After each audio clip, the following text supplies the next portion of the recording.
नहीं है, बंद हो गया तो आ जाएगा। आप सब हमारी असली संपत्ति है, हमारी असली आईडी आप सब है। तो जी हाँ दोस्तों, आप लोग देख रहे हैं प्रो बाई 100 मिलियन। तो फिर से एक बार स्वागत है प्रो बाई 100 मिलियन में।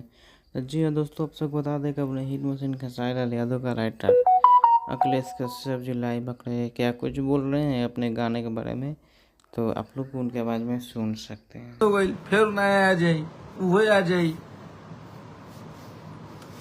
खैर कोई बात नहीं है, कल जो गाना आ रहा है वो गाना के आप लोग इतना भर भर के प्यार दे दिए जा, इतना स्नेह दे दिए जा कि हमारे छोट भाई अनुज बहुत दिन से हमनी के संगे बाड़े और अपना खातिर कुछ करे के कोशिश कैले बाड़े। तो एकरा में आप सबके भी सहयोग होके के चाहिए। और दूसरा चीज की खेसारी भैया के सबसे दुलरुआ भाई हमें बहुत प्यार रहेला इनका।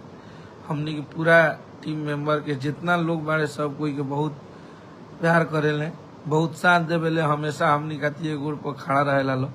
तो अनुज को आप लोग, और ये अनुज के लिए हम इतना बोल सकते हैं कि आप अखिलेश कश्यप को थोड़ा सा प्यार कम दे दीजिएगा, अभी के डेट में कोई दिक्कत नहीं है। लेकिन अभी भाई के चैनल पे गाना आवता है, इतना आशीर्वाद प्यार दे दीजिए, चैनल के इतना शेयर कर दीजिए ना कि आज 50,000 सब्सक्राइबर होके के चाहिए, कम से कम 40 से 50,000 सब्सक्राइबर पहुंचाइए। क्योंकि आप सबका एक घर का बेटा, आप सबका घर का भाई हमारा अनुज यादव, आप सबका समाज के बेटा एक चैनल खोला है, तो उसको गर्दा कबार के तरफ प्यार दे दीजिए कि धूल उड़ा जाओ।